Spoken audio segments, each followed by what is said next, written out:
со мапа на Македонија обоена во партиската црвена боја. Ден по гласањето владеачката ВМРО-ДПМН ја прикажа својата доминација на локалните избори. Од Кичево до Кочани, од Брвеница до Вавандово. Граѓаните го направија вистинскиот избор. Со освоени 54 општини и градот Скопје, ВМРО-ДПМН е апсолутен победник на овие локални избори. А владината коалиција на овие избори докажа дека е повеќе од стабилна и легитимна. Со вкупно освоени 66 општини од вкупно 81. Оваа голема победа е и голема одговорност, и обврска за работа и испорачување на резултати. Но пораките на Мисајловски се само сумирано на она што синоќа се случуваше во и пред седиштето на ВМРО-ДПМН.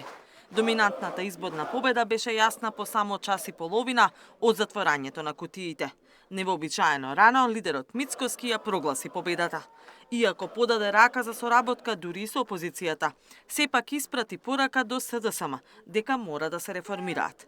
Порака стигна и до коалициската вреди. Секој кој работи чисто етнички, а не обединувачки, ќе замине од фотелјата. Факт е дека гласачите кои што гласаа за Влен не излегоа и не го поддржаа Орце Георгиевски. Предпоставувам тоа била таква одлука на гласачите и тоа е што е.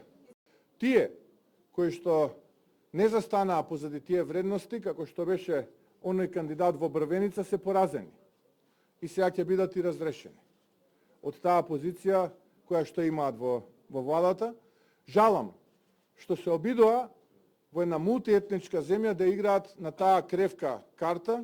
Овој резултат е и порака до СДСМ. Морам да признам дека не сум среќен поради нивниот дебакл. Но тоа е одраз на реалноста дека оваа партија не се реформираше, не фати чекор со времето. Вечерва не славиме против никого. Славиме за Македонија. Помалата излезност го натера лидерот на ВМРО-ДПМН да вети повеќе работа, коментирајќи дека тие што се уште не биле убедени на збор, ќе ги уверува со дела. По победничкиот говор, Мицкоски замина да слави со новите градоначалници на Брвеница и Кичево.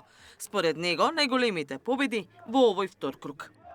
Кичево е една интересна средина каде се испреплетуваат многу култури, многу вери и многу нации, но затоа сме богати.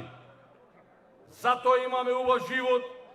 Не сакам со живот да кажувам, сакам живот, ние убаво живееме и ќе продолжиме да живееме уште поубаво.